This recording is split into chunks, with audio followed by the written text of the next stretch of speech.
Lorena había tratado el tema de la historia, pero en neurocirugía a nivel mundial. Ahorita la voy a enfocar en la neurocirugía en Colombia, pues. Ok. Entonces, pues una de las principales publicaciones que utilicé como referencia fue una publicación del año 2012 de la Asociación Colombiana de Neurocirugía, donde hace una recopilación histórica de los principales pasos o hechos históricos que han sucedido en la neurocirugía colombiana. Entonces, para empezar este proceso histórico, pues nos remontamos aproximadamente unos 1700 o 1800 años con la cultura tomaco-tolita, donde a los niños o los recién nacidos, dependiendo de su estatus social, se le ponían una serie de tablillas en la cabeza para darle la forma de esa dependiendo de su estatus social. Entonces puede ser piramidales, triangulares, cuadrangulares, planas, y pues esto ya a marcar como el niño de por vida. Esto, digamos, y esta cultura también se caracterizó por hacer una serie de trepanaciones y craneoplasias. Es muy importante este hallazgo porque pues, cuando uno revisa diferentes textos de la literatura mundial, pues se menciona como los hallazgos de las culturas prehispánicas, como la cultura inca, y ya hay otras civilizaciones como la griega y la romana. Sin embargo, pues es muy importante porque acá en nuestros pueblos precolombinos también habían hecho procedimientos similares a los que se habían hecho en otras grandes culturas en otras latitudes. Otra cultura muy importante es la cultura muisca y la cultura chibcha. Entonces ahí tenemos un ejemplar, este es un cráneo femenino adulto en el cual le hicieron una trepanación en región parietal derecha y con unos hallazgos muy importantes. Primero, que no solo la trepanación, sino segundo porque le pusieron un material de craneoplastia. Este era con una arcilla muy fina, como le escriben los arqueólogos, y utilizando componentes ferrosos para pues, facilitar que ésta se adhiera al cráneo. Y como hallazgo muy importante es que se observó, pues, los reportes es que hubo un crecimiento óseo, lo que aseguró que la paciente sobrevivió al procedimiento por largo tiempo luego de esta trepanación. Este es un ejemplar que fue encontrado en Sopó, Cundinamarca. Sin embargo, se han encontrado diferentes trepanaciones, no solo acá en Cundinamarca, sino en otras zonas como también en Boyacá, especialmente en el municipio de Belén.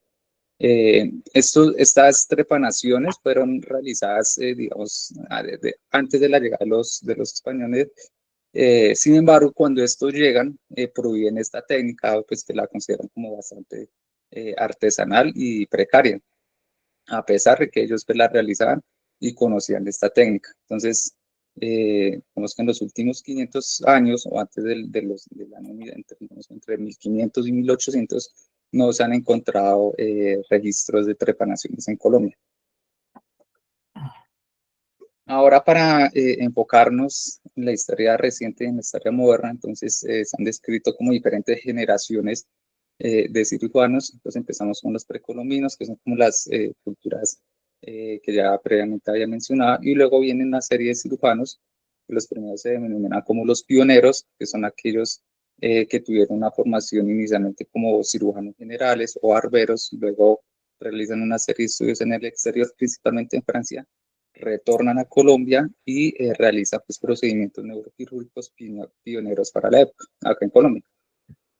Y luego ya están los facilitadores y los fundadores, que son ya médicos que van especialmente a Norteamérica, a Estados Unidos, Canadá, otros a Chile y otros a Europa para formarse propiamente como neurocirujanos. Regresan a Colombia para crear los primeros servicios propiamente de neurocirugía, donde pues hay una dedicación exclusiva en esta especialidad. Actualmente, digamos, desde que se establecieron los primeros programas, hasta ahorita, pues tenemos aproximadamente unos 500 neurocirujanos formados aquí en Colombia, en 10 programas a nivel que se ubican en las principales ciudades de Colombia. Entonces, acá más o menos en este lapso de tiempo entre 1822 a 1848, que es justo después de la independencia de Colombia, vienen unos hallazgos muy importantes, sobre todo para la medicina. En la imagen de la derecha tenemos el Hospital San Juan de Dios, que es un hospital pues, que ha tenido una importante trayectoria en el desarrollo de la medicina de nuestro país. Es un hospital que fue fundado en 1552 por el arzobispo Fran Juan de los Barrios. Este fue un hospital que fue inicialmente concebido para la aristocracia española de la época, trayendo pues tecnología europea, esencialmente, o técnicas de la medicina europea.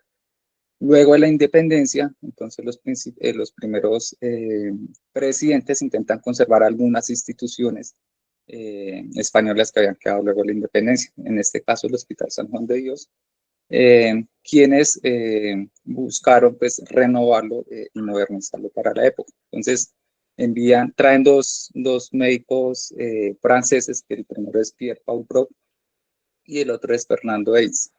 Estos dos médicos, el primero se enfocó mucho en la anatomía y el segundo, Bernardo, en la cirugía. Crearon los primeros textos de medicina acá en nuestro país y que fueron como la base para la formación de los siguientes médicos acá, sobre todo acá en la ciudad de Bogotá.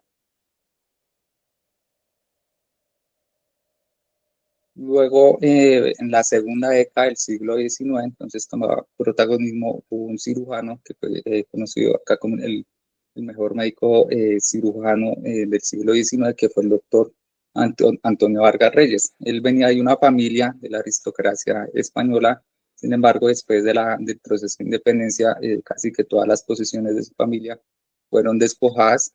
Sin embargo, pues esto no le digamos, como que no fue un obstáculo para continuar su actividad académica. Se formó como médico, luego emigró para Francia, terminó sus estudios como médico cirujano y retornó ya en la segunda mitad del siglo XIX para ejercer como médico cirujano. Entonces hizo muchos de los primeros procedimientos, no solo de la cirugía general, sino también de la neurocirugía.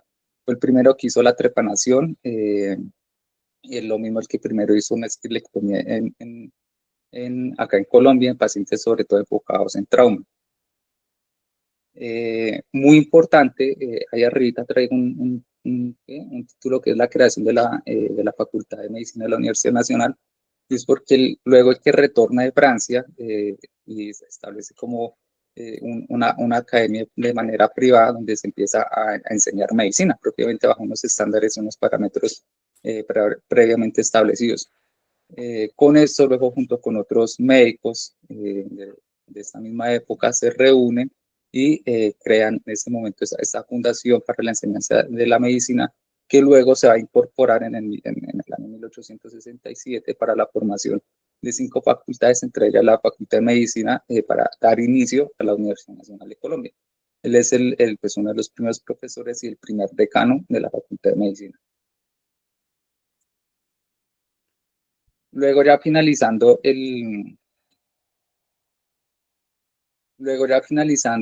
siglo XIX, otro médico muy importante ya en este caso en el departamento de Antioquia, va a ser el doctor Tomás Cipriano Quevedo, quien pues también va a realizar varios procedimientos muy currículos, también trepanaciones, esquelectomías, pero se va a conocer por realizar la primera resección de un tumor cerebral en el Hospital San Juan de Dios de Medellín, siendo pionero no solo aquí en Colombia, sino en Latinoamérica. Él hace luego, es importante porque para la época pues no habían como métodos imagenológicos de diagnóstico, sino que únicamente tenían sus recursos semiológicos, una semiología muy exquisita, para hacer el diagnóstico, ubicar la lesión y luego llevar el paciente a cirugía. Entonces, él pues, hace esta resección tumoral. Inicialmente, pues, el paciente pues, no tiene un buen resultado. Sin embargo, lo que puede encontrar este paciente que tenía un tumor en región frontal izquierda, hace una recuperación parcial de la fascia que previamente tenía. Sin embargo, pues, después tiene un resultado fatídico. Él luego pues, mejora las técnicas, empieza a utilizar diferentes gases anestésicos como el cloroformo y el éter. Finalmente se inclina con el éter, principalmente por razones económicas. Y acá pues hay que hacer una acotación muy importante, y es que pues para estas épocas, y pues acá en Colombia, se contaba con muy pocos recursos económicos pues, para llevar estos procedimientos neuroquirúrgicos. Sin embargo, pues esta no es como una justificación para tener malos resultados. Él hace una descripción de aproximadamente 40 craneotomías con unos resultados muy similares a los que en ese momento estaba teniendo el doctor Victor Hoffley en Inglaterra. Y esto pues es muy importante porque pues a pesar de los limitados recursos con los que se contaban, tienen resultados similares con otros muy buenos cirujanos a nivel mundial.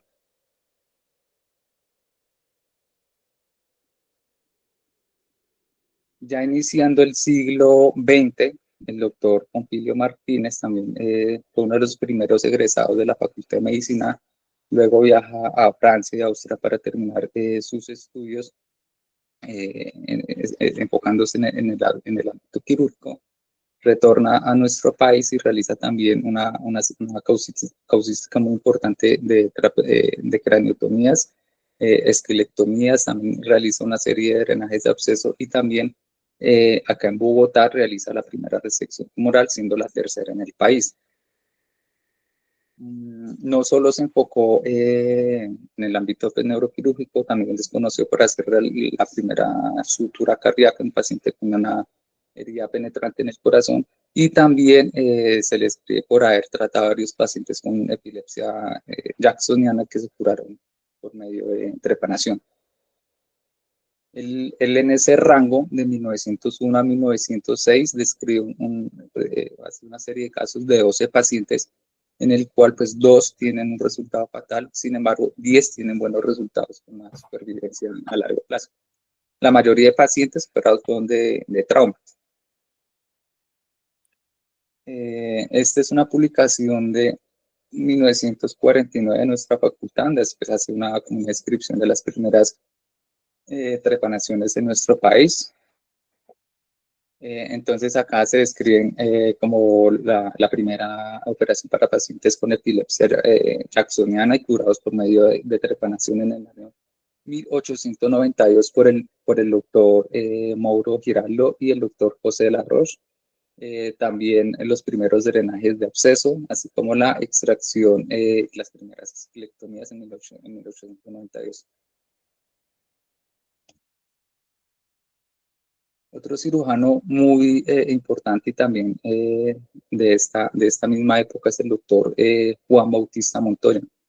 Entonces, él lo mismo, pues es un médico que se forma acá en nuestro país, viaja a Europa y allí pues adquiere unas técnicas muy importantes bajo unos tutores que todos conocemos como es el doctor Lister. De él aprende lo que son las técnicas de asepsia y del doctor Pasteur aprende lo que es la esterilización utilizando el autoclave, donde básicamente son utilizando vapor de agua a alta temperatura y presión para la esterilización del instrumental quirúrgico. Es el primero en nuestro país de utilizar lo que son polainas, guantes de caucho para la cirugía, y previo a empezar cada acto quirúrgico utilizaba el bisturí que iba a utilizar, lo ponía al rojo vivo. Él concebía la cirugía como una obra de teatro, entonces la preparaba con muchos días de antelación. A todos los que estaban en la sala de cirugía pues les asignaba unas funciones muy específicas para que cuando llegase el momento quirúrgico pues tener los mejores resultados posibles. Él también pues, es pionero al traer el primer la primera máquina de rayos X a nuestro país. Eso fue en el año 1901. En la imagen de la izquierda es una publicación de nuestra facultad, donde hace pues, una descripción de los primeros procedimientos radiológicos.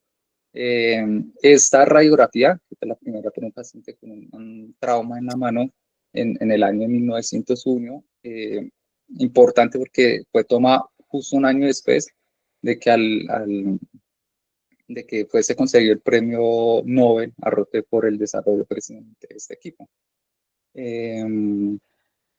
También en el año 1925 hace la primera simpactectomía y en la segunda década del siglo XX también hace una descripción de una serie de casos de pacientes con neuralgia del trigenio a los cuales les hacen una risotomía con un aborraje subtemporal modificado Frazier.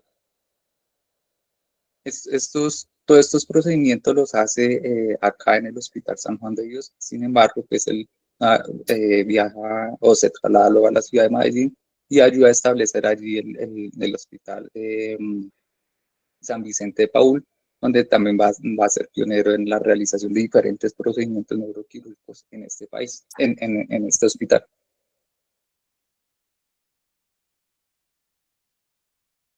Este pues, es una ilustración gráfica de la época de cómo se realizaba este abordaje subtemporal para pacientes, un abordaje subtemporal modificado Brasil para pacientes con neuralgia del trigemino.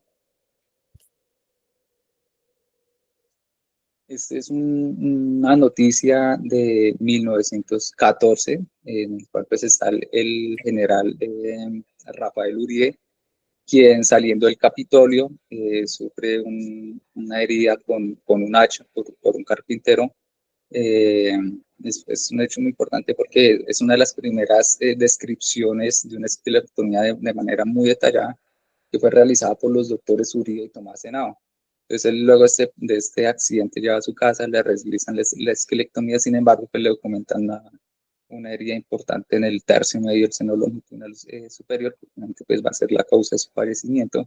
Y también es aquí donde se realiza el primer informe de post-mortem, donde pues hace una descripción muy detallada y meticulosa de los diferentes hallazgos patológicos, donde pues se describe también la laceración, en este caso la ruptura del seno longitudinal superior. La primera laminectomía, pues las primeras fueron realizadas iniciando el siglo XX, en este caso la primera realizada acá en el país, fue realizada por el doctor Alfonso Castro y Toro Echeverry en el año 1920 a un paciente que habría sufrido una herida por arma de fuego. Realizan una laminectomía torácica descompresiva.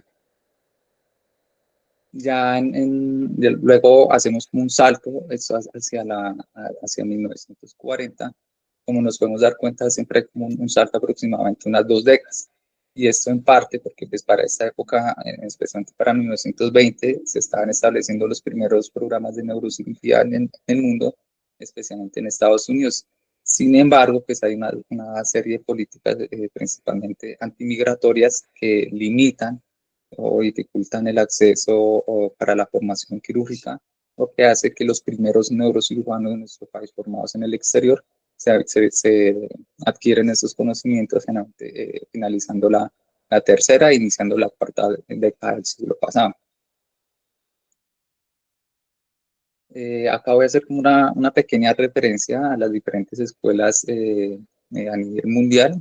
Esto en relación porque pues, fueron muy importantes para la formación de los primeros neurocirujanos de nuestro país que luego van a retornar a nuestro país para crear las primeras escuelas y los primeros servicios de neurocirugía. Entonces acá traigo una imagen de Harvey Cushing, quien en el año 1919 hace una propuesta ante el Colegio Americano de Cirujanos para la creación del servicio propiamente de la especialidad de neurocirugía. 6 meses después se concreta por medio de una ley, con lo cual pues, se da como inicio a la formación neuroquirúrgica, en este caso en Estados Unidos. Ya en el cono sur, entonces tenemos a los doctores Alfonso Asenjo Gómez y el doctor Alejandro Schoer. El primero, el doctor Asenjo, que él adquiere una formación neuroquirúrgica inicialmente en Estados Unidos, de manos del doctor Dandy, luego viaja a Francia y termina sus estudios en neurocirugía en la Fundación Alexander von Humboldt. Allí, después de trabajar aproximadamente unos 10 años y estando como ministro de Salud en Chile, el político Salvador Allende le escribe, le hace una carta solicitando la creación de un servicio de neurocirugía y neuropatología en este país. Este acepta, le asigna allí en el hospital en Santiago, Chile, una unidad con 10 camas y de esta manera se va a empezar en Sudamérica la formación neuroquirúrgica. Esto fue en el año 1945. Y algo muy parecido sucede en Uruguay con el doctor Alejandro Schoer, quien va a crear el segundo servicio de neurocirugía en Latinoamérica, en este caso en el país de Uruguay. El doctor Asenjo Gómez, pues también es crea la primera revista de neurocirugía en Sudamérica y siendo la segunda a nivel mundial. Entonces, esto es un dato muy importante porque pues, acá están las primeras publicaciones de neurocirujanos colombianos que se formaron en Chile. Esta es una foto que le toman al doctor Asenjo Gómez en el año 1945 poniendo la primera piedra. 2 años después llegan pues, varios médicos para formarse en neurocirugía colombianos, como el doctor Bustamante, quienes van a ayudar a la formación de este instituto y también pues, a la consolidación del programa de residencia en neurocirugía allí en Chile. Entonces es como un pequeño resumen de, digamos, como los principales neurocirujanos a nivel mundial y qué médicos colombianos fueron y se formaron bajo tutoría de estos cirujanos. Entonces, con el doctor Harvey Cushing y el doctor Randy, entonces fueron a formarse el doctor Fajardo, el doctor Mario Camacho Pinto, el doctor Luis Carlos Posada y en el lado con el doctor Asenjo, en los primeros en formarse con él van a ser el doctor Alejandro Jiménez y el doctor Ernesto Bustamante.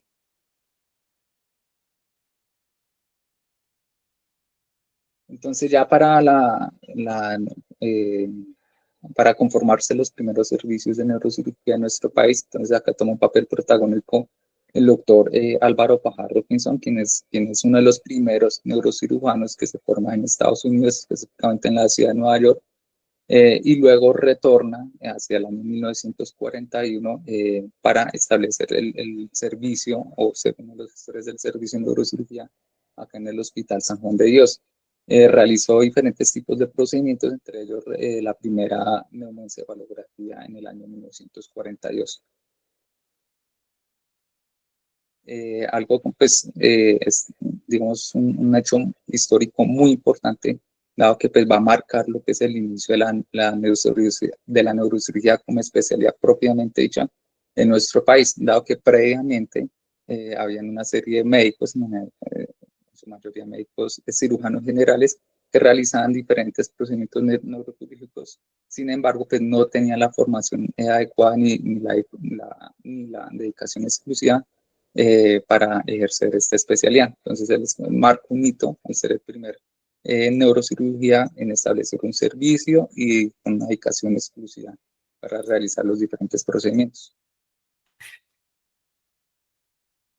El otro neurocirujano muy importante que es el doctor Mario Camacho Pinto, entonces él se forma en Estados Unidos, en Nueva York también, en los rangos en los intervalos de tiempo de 1938 a 1945, de mano principalmente el doctor Dandy, luego se forma también en psicocirugía, recorriendo todo Estados Unidos de mano del doctor Freeman Watts, y luego regresa a nuestro país en 1945 como jefe del Servicio de Neurocirugía del Hospital San Juan de Dios y también jefe del entonces asilo y manicomio de la época. Realiza la primera descripción y series de casos de drenajes de hematomas subdurales en población pediátrica, manejo de la craniosynostosis. En 1951 realiza la primera arteriografía en el Hospital San Juan de Dios. Realiza las primeras lobotomías frontales. De hecho, tiene una serie de casos con 43 pacientes en 1945. Sin embargo, pues una publicación que después fue bastante polémica, sobre todo por los resultados. Sin embargo, pues hace la descripción de la primera lobotomía prefrontal en el país. Y ya así iniciando la década de los 60, hacia 1961 y 1962, ayuda con la conformación de la Sociedad Colombiana de Neurocirugía, pues, que luego pues, va a establecer como una serie de pautas y directrices para la formación y la enseñanza de la neurocirugía en nuestro país. También fue escritor, hizo diferentes publicaciones, la gran mayoría todas en torno a la neurocirugía y la neurología. Eso es muy importante porque los neurocirujanos de esta época no solo se formaban en neurocirugía, sino también se formaban en neurología. Cuando llegaron acá a Colombia, enseñaban ambas especialidades. digámoslo como lo escribían los contemporáneos, como pues, alguien elegante, muy fino en cuanto a su habilidad quirúrgica, eh, y con una habilidad excepcional, como lo escribían diferentes neurocirujanos. Ya en Antioquia, entonces tenemos al doctor Ernesto Bustamante con un recorrido neuroquirúrgico bastante importante. Como estudiante, entonces hace el estudiante de pregrado, hace la primera publicación de un reporte caso, un esponjoblastoma multiforme. La tesis de grado, para adaptar el título como médico, la hace con una serie de casos y la técnica de una ventriculografía eh, para diagnóstico de tumores cerebrales. Luego viaja en el 47 a Chile, se forma bajo la tutoría del doctor Asenjo y luego retorna en el 47 para realizar una gran cantidad de procedimientos neuroquirúrgicos que lo conocen o como diferentes textos lo escriben como ser el primero en muchos procedimientos, como los voy a mencionar más adelante. En 1950, en el hospital y en colaboración con la Universidad de Antioquia, crea el primer programa de formación en neurología, neurocirugía. En 1955, el primer posgrado en neurocirugía, el primer médico en esa época, el doctor Saúl, y la graduación de este en 1958, de mano el doctor Bustamante. Se le conoce por haber realizado muchos procedimientos pioneros, como haber realizado el primer clipaje en el país, haber traído el microscopio y haber realizado lo mismo clipaje bajo visión microscópica en el año 1969 utilizando el microscopio óptico.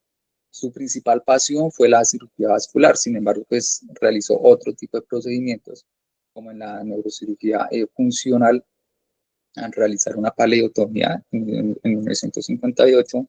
En el campo de la cirugía de epilepsia, él realizó diferentes trepanaciones, lobectomías, realizó la primera lobectomía temporal, la primera cariosotomía, la primera hiperectomía para manejo de la epilepsia. Entonces, esta es una publicación del doctor Bustamante, su tesis de grado para la técnica de aplicación de la ventriculografía, en este caso que fue para el diagnóstico de un tumor pineal. Entonces, ahí, estas son las imágenes de su publicación, en el cual pues, se puede observar lo que es los ventrículos laterales, el tercer ventrículo, y la dilatación, esto es secundario a una masa en la región pineal, como después se pudo corroborar en la muestra patológica, en este caso del paciente, donde se pudo identificar el tumor en la región pineal. Pionero también por utilizar diferentes insumos, en este caso en el ámbito de la cirugía estereotáctica, utilizando una guía de McCool especialmente en pacientes que tenían Alzheimer.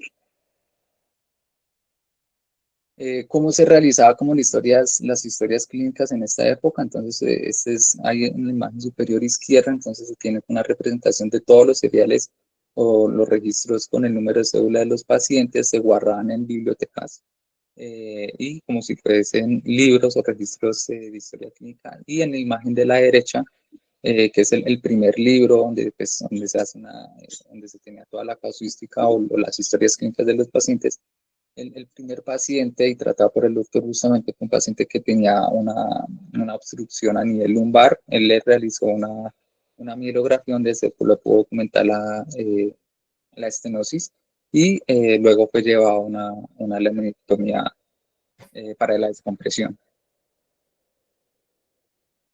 Este es un Hola, cuadro.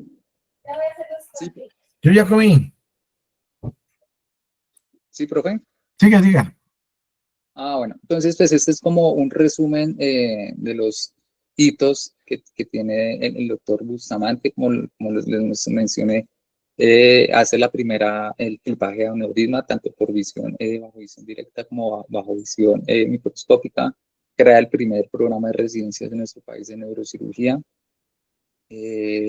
y en el campo de la cirugía de epilepsia, realizando la primera lobectomía, la primera cariostotomía, la primera hemiperectomía.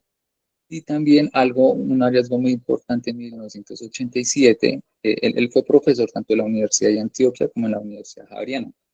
Siendo profesor de la Universidad Javeriana, entonces deciden en el 87 para pacientes que tenían Alzheimer hacer un trasplante de médula suprarrenal al núcleo caudado, buscando de esta manera lograr corregir el efecto, en este caso, de las catecolaminas. Sin embargo, pues con unos resultados eh, bastante regulares que lo llevó pues, a suspender esta técnica. Sin embargo, pues fue pionero en realizar trasplantes en sistema nervioso central. Entonces, este es un recuento de cómo fue como el primer paciente del cual él hizo el clipaje de aneurisma, paciente con una clínica típica de ruptura de aneurisma, en el cual pues en las funciones lumbares pues, le pudieron documentar el contenido hemático y le realizaron una arteriografía, que es la que traigo acá, en el cual pues, se podía documentar la dilatación aneurismática a nivel de la arteria cerebral anterior de la comunicante, y esta es en la imagen de la izquierda, y en la imagen de la derecha como quedó luego el clipaje. Para esto, entonces, pues inicialmente obviamente no tenía uso del microscopio, sino que unos retractores bajo visión directa. Utilizaba unos clips de plata que tenían como una forma triangular y luego los anudaba con seda, pues para asegurar de esta manera el aneurisma. Esta pues es una pinza, la pinza que él utilizaba para hacer el clipaje al aneurisma, y en la imagen de la derecha eran unos rieles de aproximadamente unos 20 a 25 clips, en los cuales pues se les tenía que dar la forma en deseada para poder realizar el clipaje.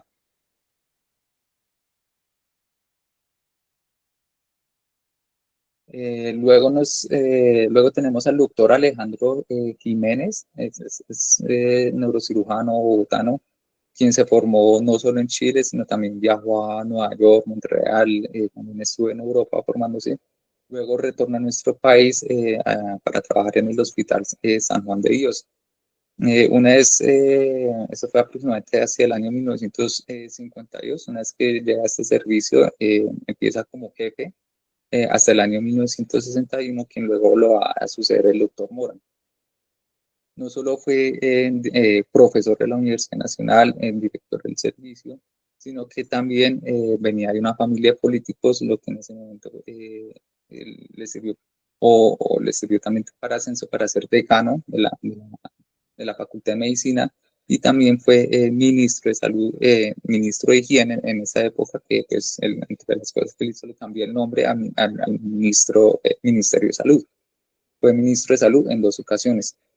Luego de que sale del Hospital San Juan, del Hospital San Juan de Dios en el 61, forma el servicio de neurocirugía en el Hospital Militar, y finalmente realiza uno de los primeros procedimientos quirúrgicos en la Fundación Santa Fe. Él se gradúa, él finaliza su, su ejercicio a los 60 años, pues considerando que hasta esta época pues era más o menos como la curva o el momento en el que pues, un neurocirujano como ejerce o terminar sus funciones. Luego tenemos al doctor Carlos Alberto Acevedo, que es un neurocirujano caleño, se formó acá en la Universidad Nacional, luego viaja a Estados Unidos, se forma en la Universidad de Pensilvania, con un gusto, o su principal pasión era la neurocirugía vascular. Luego, cuando retorna al país, empieza a ejercer acá en Cali, crea el primer posgrado allá en Cali de neurocirugía, con una dedicación exclusiva en esto de 4 años. Y pues, lo mismo es el primero de hacer el primer clipaje de un aneurisma allá en Cali. El doctor Arsencio Zúñiga Hernández, que es un neurocirujano también caleño, se forma en Estados Unidos, en la Universidad de Washington. Cuando retorna, no solo es docente y decano de la Facultad de Medicina de la Universidad de Cali, de la Universidad del Valle, sino que también ejerce otras funciones políticas, es concejal, alcalde y senador inclusive de la República. Y es uno de los principales referentes de la época de cirugía de columna. realiza diferentes publicaciones, entre ellas la imagen que ahí les traigo, el de dolor lumbar. El doctor Mora fue el segundo jefe de servicio de neurocirugía de nuestra universidad. Esto en el año 61.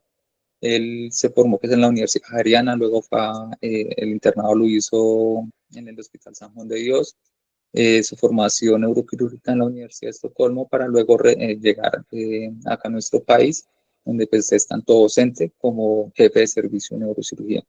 Muy meticuloso y fue uno de los que pues, ayudó mucho lo que es a estructurar y organizar el servicio de neurocirugía. El doctor Becerra, médico egresado en nuestra universidad, luego se formó en neurocirugía en la Clínica Mayo en Estados Unidos, luego retorna, trabaja por un tiempo en el Hospital San Juan de Dios, sin embargo, luego decide crear el servicio de neurocirugía en el Hospital San José. Esto fue en la década de los 60, de la mano de la Universidad Rosario. Este programa pues, estuvo de la mano de la Universidad Rosario hasta el año 97, luego pues esta universidad se retira para tomar funciones o dirección del servicio de neurocirugía con la FUCS. Hubo un desenlace un poco fatídico en el 91, fue secuestrado y asesinado por las FARC, ya como un hallazgo, un dato muy interesante, fue los primeros acá neurocirujanos en Colombia que utilizó la hipotermia para sus procedimientos quirúrgicos. De hecho, pues le solicitaba a sus residentes, generalmente 1 o 2 horas previas tenían que conseguir el hielo generalmente en el centro de Bogotá, llevarla a las salas de cirugía para inducir, picar el hielo e inducir la hipotermia en los pacientes en los cuales iban a ser llevados al procedimiento quirúrgico. El doctor Juan Dios de Trujillo también fue profesor y director del servicio de neurocirugía. Fue uno de los primeros recientes graduados, lo mismo acá en nuestra universidad. Completó sus estudios en Francia y luego retornó pues, para continuar su carrera de docencia y también director del servicio. Es uno de los pioneros de las resecciones transesfenoidales vía transnasal para resección de lesiones celares. Inicialmente él utilizaba un espéculo, sin embargo, con pues, unos resultados no tan buenos, y después en colaboración con los otorrinos para el aborraje para ayudar con la resección de estas lesiones. Y también es uno de los creadores de la Clínica del Dolor en el Instituto Nacional de Cancerología. El doctor, otro neurocirujano antioqueño, que es el doctor Humberto Uribe Posada, se forma en la Universidad de Antioquia, luego viaja tanto a Europa como a Estados Unidos y retorna para realizar diferentes procedimientos microquirúrgicos, en este caso en Medellín. Para esta época, pues ya se estaban lo que era la gestión para la adquisición, o ayuda en la gestión para la adquisición del primer microscopio. Sin embargo, muchos de los insumos que se utilizaban para la microcirugía eran tanto difíciles de adquirir como muy costosos. De esa manera, pues, él allá en Medellín, junto con una casa comercial, decide empezar a crear los primeros instrumentos para la microcirugía. De ahí que se le conoce como uno de los padres de la microcirugía en nuestro país. También realiza la primera cirugía de hipófisis en Medellín en el año 79 y ayuda a crear un lente, precisamente pues uno de sus gustos va a ser la cirugía de hipófisis, de manera que ayuda a crear un lente convexo que aumenta la distancia focal de aproximadamente 200 a 400 milímetros. Esta pues es una foto allá en la ciudad de Medellín, donde pues se podía identificar cómo era la posición del neurocirujano en la cabeza del paciente, la distribución de los diferentes ayudantes y el instrumentador.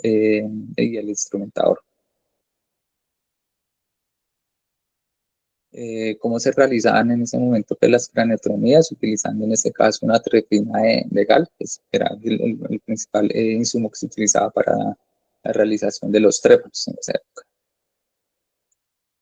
Este es un modelo pues, de los procedimientos que se realizaban, los disectores que él pues ayudó a crear o replicar allá en la ciudad de Medellín, y todo el instrumental, la gran mayoría instrumental microquirúrgico que tenía que producirse para llevar a cabo estos procedimientos allí en Medellín. Y luego ya un poco más reciente tenemos la historia de vida del doctor Jaime Fandiño.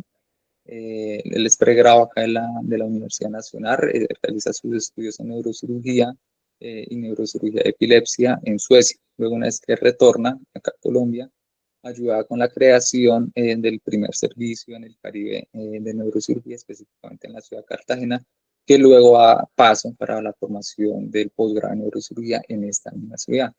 Es conocido pues por establecer un programa muy bueno para cirugía de epilepsia en esta ciudad. Ayuda con la creación de la Liga Colombiana contra la Epilepsia, y pues es reconocida en toda Latinoamérica por ser pues, uno de los mejores programas en epilepsia.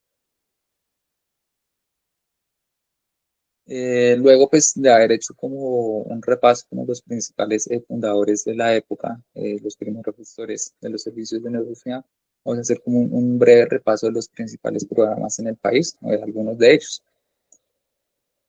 Entonces tenemos acá el Hospital San Juan de Dios, como les había comentado previamente, es un hospital que viene desde la colonia, y luego pues de mano de la Universidad Nacional en el año 67 se crea pues, el posgrado en medicina, el pregrado en medicina, y ya finalizando la década de los 50 el programa en neurocirugía. Pues esta es una foto del Hospital San Juan de Dios en su fachada, y pues tenía una sala especializada pues para el ámbito de neurocirugía, donde después se podían encontrar diferentes equipos, como un electroencefalógrafo de Graz de 8 canales y un equipo lo mismo para la electrocirugía. En el Hospital San José, es un hospital que fue creado en el año 1925. Inicialmente, pues, quienes ejercían allí práctica eran los estudiantes de la Universidad de Rosario, para luego en el 97 dar paso al programa de la FUCS. El servicio de neurocirugía fue establecido allí a manos del doctor González y el doctor Becerra, y entre los procedimientos primeros que se realizaban fue la primera hemiperectomía acá en la ciudad de Bogotá. Este es el hospital militar, donde empieza el servicio de neurocirugía en el año 1962 de manos del doctor Jiménez y el doctor Joaquín. Luego que estos han pasado y han formado o han ejercido en el Hospital San Juan de Dios. El Instituto Neurológico de Colombia, que actualmente pues, no existe, empezó sus funciones aproximadamente iniciando la década de los 60, y pues terminó aproximadamente como en el año 1997. Tuvo una historia bastante interesante en cuanto a su formación, dado que a inicios de la década de los 60, el presidente Alberto Lleras Camargo, estando en Brasil, empieza con una serie de cefaleas, alteraciones para la marcha, donde le documentan en ese momento un hematoma subdural crónico. El doctor Lleras era muy amigo del presidente de Estados Unidos, el presidente Kennedy, de la familia Kennedy, y por solicitud de esa familia es trasladado al General Hospital en Massachusetts para hacer drenaje del hematoma subdural. En este caso, pues, inclusive fue trasladado el doctor González para realizar este procedimiento. Luego de que se realiza este drenaje del hematoma, y por las condiciones políticas de esa época, pues se logran obtener una serie de recursos económicos, tanto nacionales como con ayuda del gobierno de Estados Unidos, para la creación de un instituto neurológico enfocado en todas las neurociencias, donde se agrupaban la neurología, la neurocirugía, neuropatología, neurofisiología. En su momento fue pionero o muy importante, dado que pues, se realizaron muchos procedimientos en ese momento pues, de avanzada. A este instituto llegó el primer tomógrafo en el año 79, y lo mismo el primer resonador por gestiones de los doctores que trabajan en este hospital, con el doctor González. El Hospital San Vicente de Paúl fue un hospital que empezó a tomar funciones en el año 1934 por iniciativa de diferentes grupos empresariales y empresas como Coltejer. y familias económicas como, como el empresario Alejandro Echavarría. Es, digamos, muy importante en este ámbito, en este contexto, pues en 1950, de mano del doctor Bustamante, se crea el primer escuela para la formación de neurología y neurocirugía, que a paso que en 1955 se dé la primera admisión de posgrado en neurocirugía. Esto en asociación con la Universidad de Antioquia. En cuanto a las imágenes diagnósticas, entonces, pues, esto es como ya la gran mayoría pues, se las había mencionado en la charla, como en 1901 y 1902, la realización de la primera radiografía en el país. Hasta en 1940 se realiza la primera mielografía, en el 42 la neumoventriculografía de mano del doctor Álvaro Fajardo. La primera arteriografía en el hospital San Juan de Dios de la mano del doctor Mario Camacho Quinto. Y en el 66, en la clínica Marley, el doctor González Guerra hace una aplicación, un análisis retrospectivo con 3.000 pacientes, donde mira cuál era el rendimiento diagnóstico de las diferentes pruebas que se utilizaban en esta época. Entonces, en el caso de la neumoencefalografía, tenía un rendimiento aproximadamente del 40%, las mielografías del 66% y las arteriografías del 48,5%.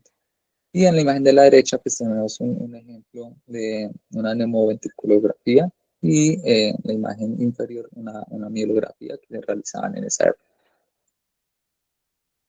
Esta es otra imagen, en este caso realizada en Medellín, de una mielografía y pues la representación esquemática de la misma.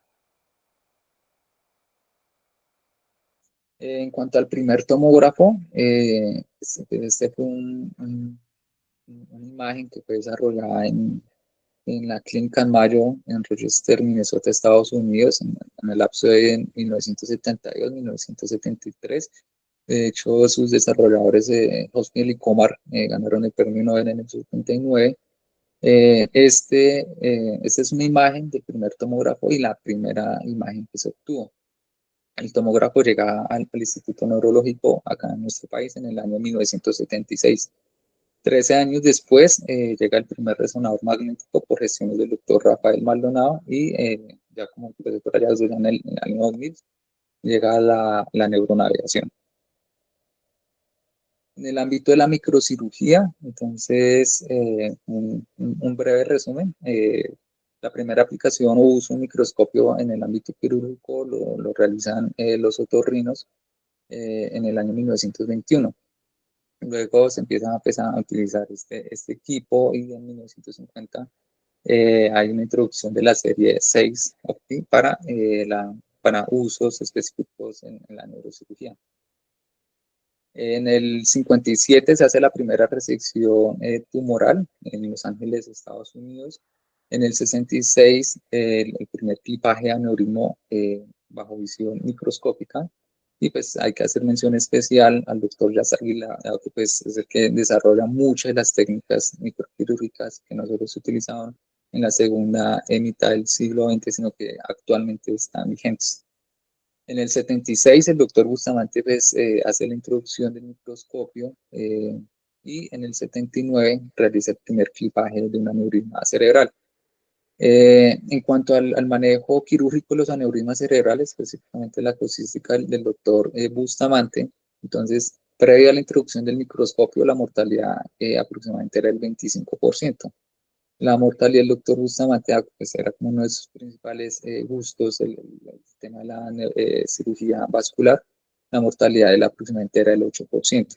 Sin embargo, después de que se hace la introducción del microscopio quirúrgico, la mortalidad disminuye al 2%, con una morbilidad aproximadamente del 6%.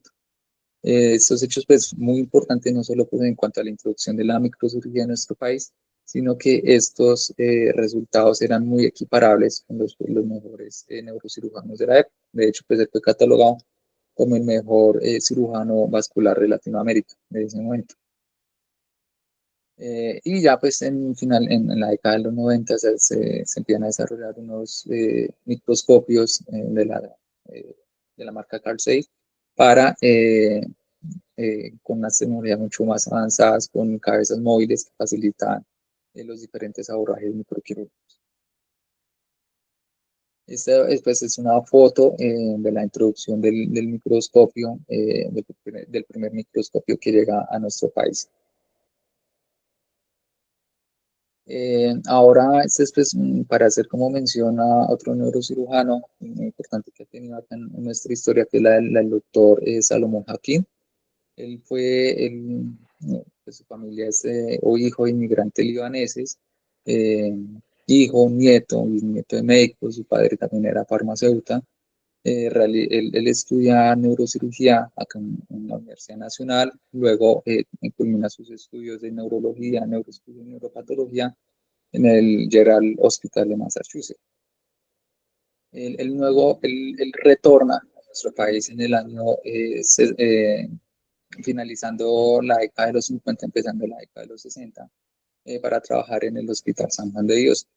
La parte de la neurocirugía pues tenía otros gustos, entre ellos aprendió, por ejemplo, a tocar piano desde temprana edad, le gustaba mucho la electrónica, de hecho pues desarrolló algunos rayos y transmisores radiales, lo que pues algunos historiadores comentan de que, digamos, todos estos gustos y pasiones, parte que uno podría considerar divergentes, fueron como sustrato para que creara diferentes dispositivos, entre ellos la válvula que lleva su nombre. No solo tiene la patente de esta válvula que pues, la fue perfeccionando con el curso de los años, sino que dejó 30 patentes adicionales. No solo fue profesor de la Universidad Nacional inicialmente, director del servicio, luego con la Universidad Militar, sino también trabajó con el Grupo de Investigaciones de la Fundación Santa Fe y director del servicio de la unidad de bioingeniería de la Universidad de los Andes. Esta es, hay en la imagen de la derecha, traigo una foto de lo que es una de las primeras válvulas que él desarrolló, y adicionalmente hay en la imagen de la izquierda, es una publicación del año 64 junto con el doctor Adams, donde hace la descripción pues, uno de los aportes que él también hizo, que es la descripción de la hidrocefalia de presión normal. Esto dado que en el año 57 en el Hospital San Juan de Dios se encuentra una paciente que tenía eh, alteraciones con función mental, alteraciones para la marcha, sí, con unos hallazgos normales en la presión del líquido cefalorraquídeo, que en ese momento él lo describe como una hidrocefalia sintomática de características inusuales, que luego pues, va a dar de mano a la publicación que les acabo de comentar. En cuanto a otro de los dispositivos que actualmente utilizamos, que es el marco Asterotaxia, con una historia de producción muy importante. Este fue un dispositivo que fue inventado finalizando el siglo XIX en Rusia y en Alemania. En 1960, precisamente el doctor Rosas Peña pues, adquiere pues, estos conocimientos de estereotaxia y pues, en esa época estaba en auge lo que era la cirugía de precisión con uso de estos marcos de estereotaxia. Cuando él llega acá a Colombia, pues se encuentra dificultades tanto para la adquisición de este equipo como para la introducción en Colombia, de mano que se crea el primer marco de estereotaxia acá en la ciudad de Bogotá. Luego, aproximadamente una o dos décadas después, los doctores Carlos Cari y el doctor Jaramillo lo mismo crean un marco de características pues, muy parecidas en la ciudad de Medellín para realizar diferentes procedimientos quirúrgicos como drenajes de hematomas, abscesos y también para cirugía de epilepsia. Esta es una imagen pues, de estos primeros marcos. En la imagen de la izquierda son los primeros modelos desarrollados en Rusia de marcos de estereotaxia. Y las imágenes de la derecha son las innovaciones o los marcos creados acá en Colombia. Y ya para finalizar, entonces tenemos pues, la Asociación Colombiana de Neurocirugía, quien pues, uno de los principales gestores que es el doctor Camacho, uno de los gestores de esta asociación, donde buscaba no solo pues, la formación o la agremiación del sector neuroquirúrgico, sino que lo que él quería era establecer unos estándares mínimos para la formación neuroquirúrgica, el tiempo de duración, como las habilidades mínimas necesarias que se debían tener y estandarizarlas a nivel nacional. Eso en cuanto a la asociación que fue creada en el año 1962 y pues ahí tenemos la imagen de los primeros directores de esta asociación. Acá es una imagen de los primeros equipos de electroencefalografía que llegaron a nuestro país, específicamente en el año 1950 a la ciudad de Medellín. Y para finalizar, entonces traigo acá actualmente pues, nuestro grupo de neurocirugía de la Universidad Nacional, pues donde estamos con nuestros profesores y compañeros en dirección de nuestro profesor Jaime Arias. Y muchas gracias. Listo, profe. Muy bien, felicitaciones, Eliezer. Bueno, un recuento somero de la historia colombiana, ¿no? Obviamente que con adaptaciones de toda la historia de la neurocirugía en el mundo. Me pareció chévere. ¿Qué le puedo decir adicional? Digamos que cada patología tiene su propia historia, ¿no? Cada procedimiento quirúrgico, cuando usted menciona, por ejemplo, la laminectomía, pues las primeras laminectomías, el desafío de hacer cirugías sin imágenes, ¿no? Que es bien complejo solo por la clínica. Entonces, obvio que en las primeras fueron traumas y esquilectomías o desinsertar, o extraer cuchillos de la espalda o balas, como usted lo mencionó, pues no era tan complejo la localización, pero ya cuando usted se menciona hacer una cirugía para un tumor cerebral o un absceso, pues ya el reto es gigantesco y había que tener conocimientos básicos de esto. Solamente en la medida que fue evolucionando la, las tesis localizacionistas, ¿no? De cómo el cerebro son como múltiples cajitas. Ese concepto de evolución del pensamiento, de que el cerebro era múltiples sitios donde en una parte estaba el área frontal relacionada con el pensamiento, con la conducta, el área motora, el área de lenguaje, el área de Broca, el área de Wernicke, etcétera, la memoria, el área visual. Entonces, cada parte del cerebro se especializó en algo y de esa manera es que nos adaptamos y nos ayudamos a entender cómo es que están todos los grupos de axones y de neuronas organizadas de alguna manera para que todo funcione de una manera armónica y entendamos todo esto. Entonces, es fundamental haber hecho este recorrido y por eso es que tenemos que tener bien clarito todos los conceptos de neuroanatomía y neurofisiología para poder ver cómo estos, como dicen, si nosotros estamos aquí es porque caminamos sobre hombros de gigantes. O sea que todas estas personas que usted mencionó fueron gigantes para la época y nos facilitaron el recorrido, porque si no, de otra manera estaríamos atrás.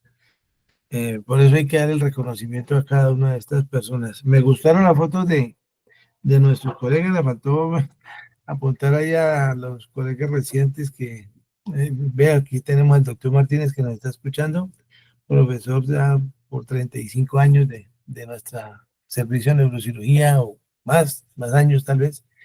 El doctor Bastos que recientemente falleció y bueno, muchos, eso es otro, digamos, sería otro capítulo mencionar sobre la historia de la neurocirugía de la Universidad Nacional. Jaime, Profesor Martínez, diga. sí, no, muy bueno el recuento histórico. Voy a anotar 2 o 3 cositas de la historia.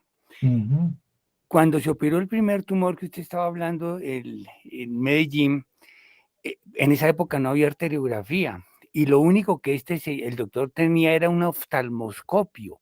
Entonces, ¿qué fue lo que pasó? El paciente hizo una crisis, hizo una hemiparesia y entonces empezó a quejarse de cefalea y tal.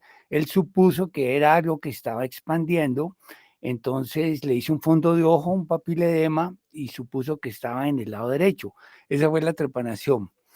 Con relación a la hidrocefalia de presión normal, eso fue en San Juan de Dios y fue un residente, el doctor Ramírez, que después falleció, creo que no alcanzó a terminar la residencia, quien hizo el procedimiento, porque el doctor Jaquín, desde luego, pues era el profesor y les decía a todos los pacientes que tenían hidrocefalia que le hicieran una punción lumbar y me midieran la presión. Entonces, los medía juiciosamente y dijo, doctor, esta presión es normal. ¿Cómo hacer si todas sus presiones con hidrocefalia tienen una presión alta? Y así fue que comenzó el estudio de los pacientes con edad con hidrocefalia de presión normal. Lo que estaba comentando Jaime es muy cierto. A mí me tocó la época en que solamente teníamos arteriografía y neumo. Con eso hacíamos el diagnóstico. Imagínense, por ejemplo, para hacer el diagnóstico de un neurinoma del acústico, pues no teníamos mucho porque la arteriografía no nos iba a aportar nada, sino era hacer un neumo. Y veíamos que el cuarto ventrículo estaba desplazado hacia un lado, suponíamos que ahí había una lesión más la clínica. Por eso la clínica era tan fundamental, que con el tiempo, pues ya muchas veces el paciente llega y se le hace los estudios sin haber analizado mucho la clínica.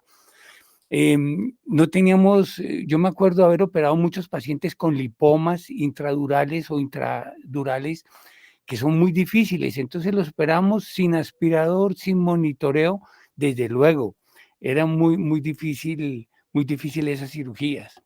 Yo recuerdo en un congreso mundial de neurocirugía pediátrica en Chile, estaban dos tigres de la neurocirugía en ese momento, y uno le dijo al otro, mire los antiguos pilotos no tenían ninguna de estos exámenes de imágenes de computador y solamente se guiaban por la temperatura, por el cielo, por las nubes, eran unos tigres. Los de ahora pues van todos con computador, y entonces desde luego, y el otro le contestó sí, pero la mortalidad era mucho más alta.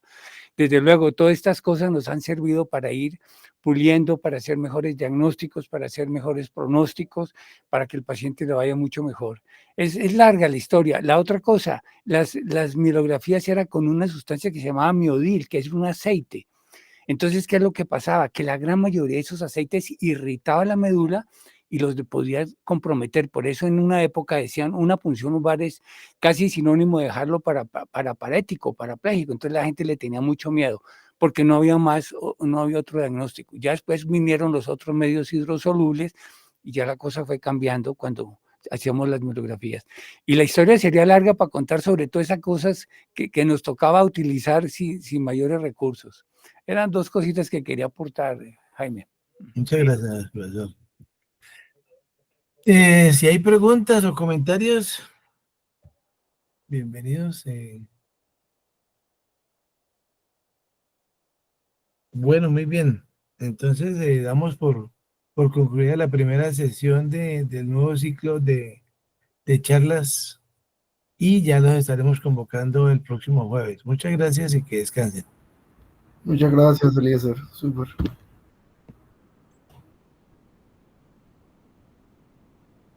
Muchas gracias, hasta luego.